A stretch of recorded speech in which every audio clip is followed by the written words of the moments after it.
So I guess there's more to this disruption message than I originally thought. Spirit is and has been relentlessly bringing me back to this message, or I guess this theme of disrupting the tarot industry. I don't know. Sometimes it's just me kind of going with it. Again, this is probably going to piss off a lot of online readers today, or it's going to upset people not ready to hear this. So yay for me getting the honor of being the messenger to enrage others. I'm being called today to explain to you the psyche effects of watching a lot of YouTube readings or spirituality content, specifically ones that tell you the person of your interest is thinking about you, coming back, wanting to. This is called a hope altar, and we'll get into that. I'm going to explain why it feels so good, what it's actually doing to you in the astro projectional realm and the spiritual realm for you, and the long-term effects of it. I'm being guided today to paint you a very clear visual picture so you can really understand what's happening on a level you can't see in the physical world. This was illustrated to me very clearly, so I'm hoping to articulate it as simple as possible. I sense a lot of you are here on a higher ascension of growth than a lot of the mass population. This is why you are highly susceptible to content like this. And just know that, your ascension process leaves you very vulnerable. And that's why it's my job and my duty and my spiritual obligation to guide you and protect you. Many of you are aware or becoming aware of the emptiness that follows a lot of spiritual consumption, particularly spiritual content that feeds false hope. But this message today is going to crystallize it for many of you who are already aware, and it's going to help others who maybe aren't yet. So this is specific to readings that feed dialogue or language like, quote, he or she is coming back, quote, just keep waiting, quote, something magical is around the corner, etc., etc. This is anything that confirms a romantic interest is thinking about you, that you are important to them in some way. That's the highest level of this hope altar, but this is also specific to messages about something magical coming and feeding that hope altar as well. Today's message is going to be hard to swallow. I'm so sorry. And it's basically, at least for some of you, maybe not all of you, basically I'm going to shatter some beliefs that some of you might not want to hear or reject altogether. It's much easier to hear the positives and hope for the magic. So this really might not sit well with a lot who want that, and that's okay. Some might want to just live off that feeling good for right now, for temporary time. Maybe they're in that space, and there's nothing wrong with that. And not being ready to give that up. Everything happens in divine timing. So you might just be in a space where you need that right now, or it's just not your time. This is for those who are ready, or for those feeling ready and just feeling tired of being told magic is coming, but still feeling very empty every day when it doesn't show up. Unfortunately, my calling is to make everyone kind of uncomfortable, so here we go.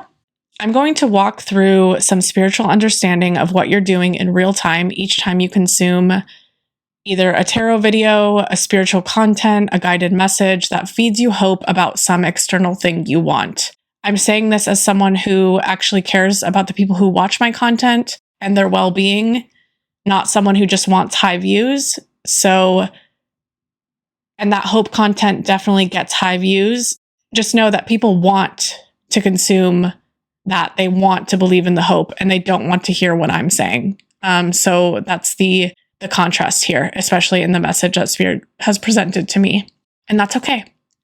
Okay, so each time you listen to this type of content, it feels really good. I know. Your brain getting this dopamine reward is similar to, at least what I'm being shown, what scrolling on social media does. We are all aware on some level that this type of reward system isn't healthy, but I'm going to paint a picture that will help you solidify it. It will be hard after I give you this visualization to continue to consume it in the future once you understand what's happening past what you physically can see. This came through from Spirit as a protection visualization that once you have it, you can't see something the same way again. So if you're not ready to give up those videos, those messages, or feel a difference during consuming hope content like that, you should maybe leave now. I'm being shown that this understanding will change a lot of people since it's not widely understood or talked about in the effects of this consumption and what it's actually doing in a spiritual realm that we can't see. A lot of people just kind of bypass it or chalk it up to it's not that harmful. It just makes me feel good right now, just like social media. So they continue to consume it. And I'm really going to explain the hard truth that might sit with you or linger longer than you want. And that's why this video is important. Okay, so now what happens to you when you're consuming this content? Now, it's more than dopamine, although that should be bad enough. It won't be bad enough to stop some of you. Just like that understanding logically doesn't stop people from endlessly scrolling on media. They know on some level it's not good, but it's just not enough to push change. So here's what's happening on a spiritual level when you're consuming this kind of content. You, the consumer, have projected astral entities of these people you secretly hope will come back into your orbit. And this is very secret. It might even be a secret to yourself. So stay with me if you don't feel that you secretly want them back. This could be very unconscious, and I'll explain why. Especially if you're being drawn to the content, but you don't feel like you want them back, keep listening. This happens when people form close karmic or soul tie connections. They become a part of an energetic field, essentially. So envision yourself in an invisible astral projection space with corded projections of these people that you're feeding. It could be through these cords. It doesn't matter. Some things don't have to be tangibly understood.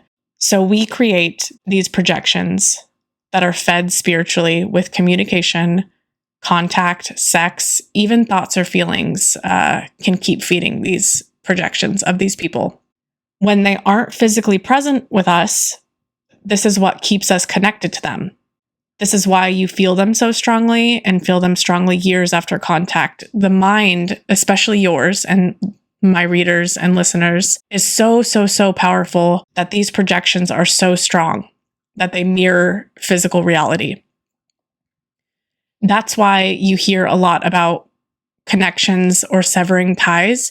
Usually there is a projection of this person that we feed and grow in our mind, in our own space. So that is what is connected to them in the physical. They're not directly connected to us. Now, why is this important that I explain all of this? When we try to remove a connection because maybe they aren't healthy, they don't serve us, we're not going the same direction, they hurt us, etc., in order to be free of that person, this intricate projection that we have created of them with our mind has to die. And the projection screams out in the process of dying, this mental projectional space. So when you cut off communication, you know how it feels so strong during those first couple of weeks? That is because that mental projection that we have created is dying, and it doesn't want to die. It wants to live. And it's basically screaming out to be fed. I don't want this to be like a scary thing. This is a natural process of severing connection. This is a natural part of death and rebirth, especially in spiritual sense. Like things have to be shed. They have to be lost in order to be grown, in order to receive. So, but here's where the videos or hope content really comes into play. And here's where I want most of you to really listen is each time you watch a video that tells you a person is thinking about you, or you long for them, you research them, you bring them back up into your psyche, into your mental focus, you feed this projection in your space. So this is why those videos or that content is so addictive, and why readers can continue with the same people and the same messages over and over again that bypass your logical mental space. Because as logical and cerebral creatures, you logically understand that the same thing is being regurgitated over and over again. Your logical self understands it's not true, but something keeps bringing you back. Now, it's because they are feeding those altars in your mind that will continue to subconsciously ask for more and more. And that's the addiction cycle. So you might not even be consciously aware of why you keep going back or why you're habitually going back to messages over and over again. And it's because of this projection that you're feeding. It's because the hope altar in your mind is alive and it keeps being fed in micro doses with this hope content. So I'm being shown a good physical comparison so you can understand this message. It's like eating sweets or consuming sugar. The more sweets you eat, the more you want. We all know that, right? Like the more we eat in this particular way, the more our body asks for it. So the same principle applies here. Feeding these hope altars prolongs the connection with that person, prolongs that spiritual and that karmic lesson, those cycles that we have with that person. It's prolonged through these hope altars that we're feeding. So that's why so many people can go years still feeling connected, still wondering what this person is doing, still having them come up in their mind, still feeling emotionally connected. It's because they've spent all that time feeding that hope altar, and that projection is still alive in their own personal space. So the karmic connection is still, the contract is still there, right? Because that's how strong this projection is. As we continue to allow these hope altars to exist and to be fed, that is the connection point we have to them in the physical realm. So you're essentially keeping a connection alive to them. And this is where it becomes important, is usually those who struggle to sever these hope altars are overextenders in relationships. They're the ones that did a lot of the work. They held a lot of the weight. So by watching and listening to this hope content regularly, you, as the overextender, are feeding this person your energy and power in the physical realm. Because your mind, your powerful mind, is focusing on it, is focusing on them, is giving them attention, is longing, is hoping for them. So this is often why when we finally remove our focus from people, situations, things that we actually sever, is that then the person can feel the physical removal of that power leakage, and why they come back, or why there's a shift at that point, is the person in the physical realm can feel when you truly stop giving mental power or feeding them through these hope altars. So each time you consume this content, you're leaking your power source to them in small doses. Even if it doesn't feel that way, and if it feels silly or trivial, it is truly doing something on a spiritual level, even with no physical contact at all. It's not needed. So years can go by where you do this and wonder why you haven't moved on, and wonder why you're still suffering. Those micro leaks towards these projections are inhibiting you and feeding them. So why am I telling you all this? What's the point? The point is you can't heal when you're feeding yourself sugar. You'll keep the cravings alive for more sugar. And the same is true that you cannot move on until the space is open for another to come in. And that won't happen when these projections are alive in your mental and spiritual space. The cravings that you feel for these readings, for this hope each day or each time you watch, is a reflection that these projections have not yet died.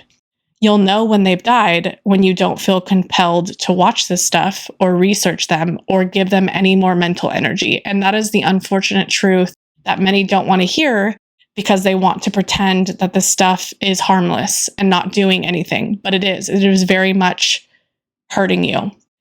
So you won't find a new person, and this is a sad, unfortunate truth that might piss people off. Sorry. You won't find a new person until you've let the hope altars die, and you've let them scream out, and you've let that emotion run through you. You will know when it happens, when the psyche isn't screaming at you for hope anymore, and you're not being drawn to it over and over again. There is a caveat here that's being presented to me that's important, is that there will be ups and downs naturally. Like, you don't sever a connection and then deal with the screaming out and then it just never comes back again. Sometimes there will be old flares that happen, and that's a natural progression of this kind of thing. Is old flares are just connection echoes, and that's a natural part of severing ties. Is like when you have such a strong karmic or connectional like feeding tube, we'll just say that, is that there will be flares. Things will trigger these old connections that might come back up a little bit, but then they'll continue on their natural course. So just know, don't be discouraged. If flare-ups come up, just allow them to pass. I know that this was a very odd, unique reading. I hope this helps. It's definitely not discussed enough, and the emotions behind it were strong today. In the spiritual community, I think people are profiting off of feeding these hope altars because it creates addiction cycles. And I'm very sternly being called to help those who will listen.